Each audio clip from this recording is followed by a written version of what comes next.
That's a lot of iPads. We need another do we need another buying guide? No, we don't. But what we do need is a 7-step buying process to make this mess easier. A very quick confession, these aren't all of the latest iPads. There's only 2 here that are actually the latest ones. So we have the iPad mini 7 and the M4 iPad Pro, the 11-inch version. The other ones are the 10th generation iPad, the M1 iPad Air, and the M2 iPad Pro, the big one, the 13-inch one. However, to illustrate how little the iPad lineup has changed over the last few years, all of these are still relevant now because I can talk about them as they exist today, if that makes sense. This isn't a regular buying guide because I've made a lot of them and there's lots of them out there already. What I've decided to do is put all of my knowledge about buying iPads, and I've bought every iPad going, apart from the new ones, but you get the point. I've bought all of them. Look, they're all here. I've put all of that knowledge and all of the questions and the stuff that you guys have thrown at me in the comments into a 7-step buying guide, which I think is very simple. So before we get into that, very quickly guys, if you've been watching this channel for a while and you haven't hit that subscribe button yet, it's down there somewhere, give it a click please. And if you haven't joined my amazing newsletter, which goes out every week and it's completely free, again, the link is in the description. But let's get straight into my 7-step iPad, not a buying guide.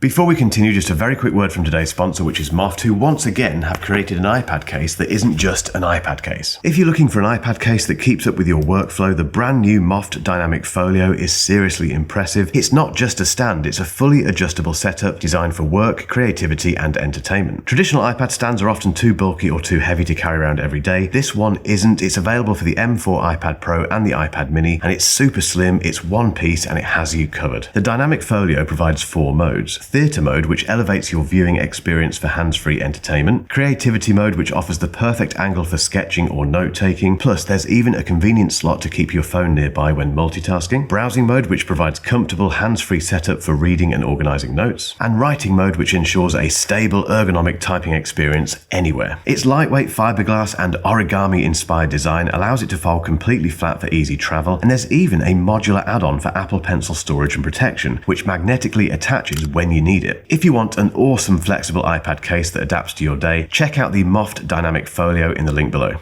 Okay, step 1 is completely ignore the Apple rumor mill for everything really, but particularly for iPads because it's so rarely correct. You'll be thinking, okay, I need an iPad mini, and then you'll see a rumor about the iPad mini 8, for instance. So you'll think, okay, I can wait for that. You wait for it, and then nothing happens because the only people who know what's happening with the next iPad are the people who know what's happening with the next iPad in Apple's HQ. A very select group of people who will not let that information out. So don't hang your every wish and your every buying decision on the Apple rumor mill. I say this from personal experience, both as a content creator who has listened to the rumor mill a little bit too much and based some of his content on it. Apologies if I've done that in the past, I will never do it again. But equally, as a consumer, I have waited for things based on rumors that never come true. So the first step, don't read or listen to any of that stuff.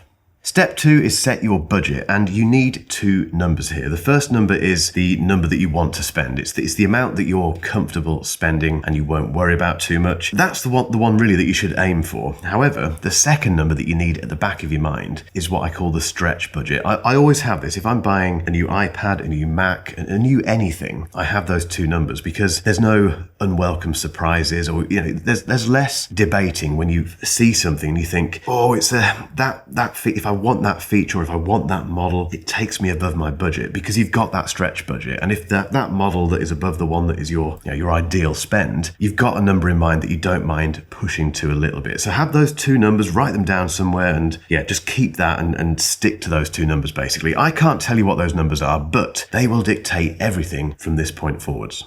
Step 3 is decide between brand new and secondhand. And the great news these days is that we've reached a point with the iPad where if you go secondhand, you're not limiting yourself, to be honest. The M series chips that are in some of these iPads, for instance, are incredibly powerful. If you buy an M1 iPad Air, okay, it probably won't have warranty and it'll have less longevity than an M3 iPad Air, but it's not going to feel any different, to be honest, guys. However, you might be the sort of person who wants the latest thing. You want the M3 iPad Air, you want the M4 iPad Pro, and you want the manufacturer warranty. You want that year's worth of warranty from Apple, or if you buy it from a third-party retailer. For instance, in the UK, we have John Lewis. They give, I think, I'll double check this if it's true, we'll put it down here, 3 years warranty when you buy brand new. If that's you, then go brand new. It's entirely up to you. Bear in mind that if you go secondhand, you're not really losing out on much performance when it comes to iPads these days. That's good news. Again, a bit like your budget, I can't tell you which one is right for you, but write it down. Brand new or secondhand. Not sure what that was, but yeah, just make a note of it.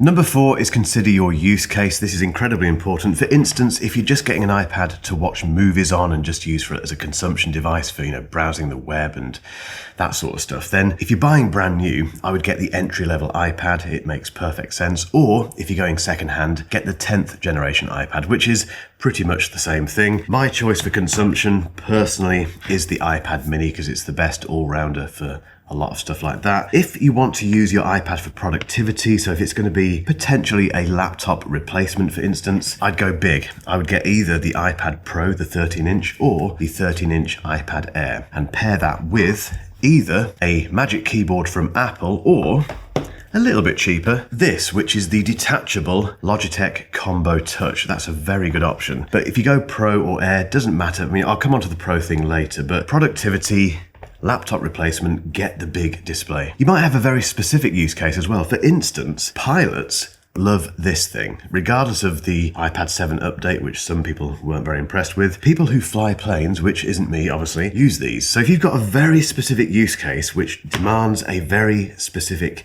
iPad based on the size of it or the spec or whatever, well, you know better than me which one that is. If you're an illustrator, then I would go for an iPad that is compatible with the Apple Pencil Pro. This is the best version of the Apple Pencil ever. It's not too expensive, but it only works with certain iPads, which we'll put down here. So if writing and drawing and doing very creative stuff with this is important, I would get one of these iPads. Another one I thought of is if you want to use your iPad mainly as a second display for your MacBook, I would go big. However, I wouldn't go for the iPad Pro, I'd go for the iPad Air because the Pro features, again, I'll come onto them in a moment, just don't matter if you're mainly using your iPad as a second display.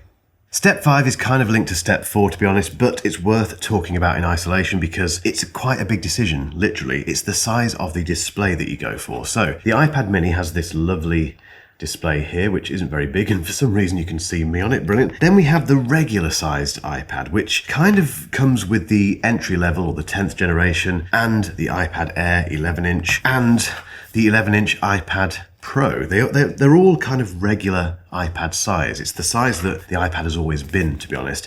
And then we have the massive one, the 13-inch iPad Pro and 13-inch iPad Air. Now this is an acquired taste, and going back to your use case, if you're going for the laptop replacement type thing, then this probably makes the most sense in terms of screen estate, but equally you could go for the smaller one and still get the Magic Keyboard and all the rest of it. I would recommend going to see both sizes in an Apple store and just getting a feel for them, because this does get very unwieldy and very uncomfortable to carry around unless you're really committed to it. I've abandoned using this because it's too big, basically. Equally, the iPad mini, as much as I love this thing, is small, and some people may just find it too small to do productive things on it. That's another thing worth bearing in mind. I think the absolute perfect screen size, to be honest, for most people, is this size. It's the regular iPad size. Again, go and see them in person, get a feel for the size of the screen, but yeah, link this to your use case and just think about it's all about the big one.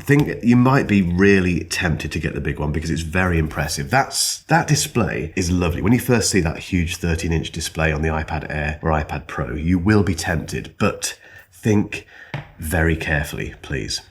Step 6 is to think very carefully about the features that you get on the iPad Pro. They're very tempting when you read them, but to illustrate this point, I had to note them down. I'd forgotten what they were. So you get Pro Motion, which is the 120Hz refresh rate display, which means it's buttery smooth as you're going around iPad OS. You get a much brighter OLED display, you get Face ID, you get a slightly better camera system, and that's it. However, if you haven't experienced any of that stuff on your iPad before, you won't know. You won't miss it. If you've always been an iPad Air person or an iPad mini person or a regular entry-level iPad person, you have no idea what ProMotion is like on the iPad Pro. And Is it really worth spending more money just to get that? The same goes for Touch ID versus Face ID. If you're used to using Touch ID on the power button as it is on the iPad Air and the iPad Mini, it doesn't matter. The iPad Pro is a feat of engineering, but not many people need it.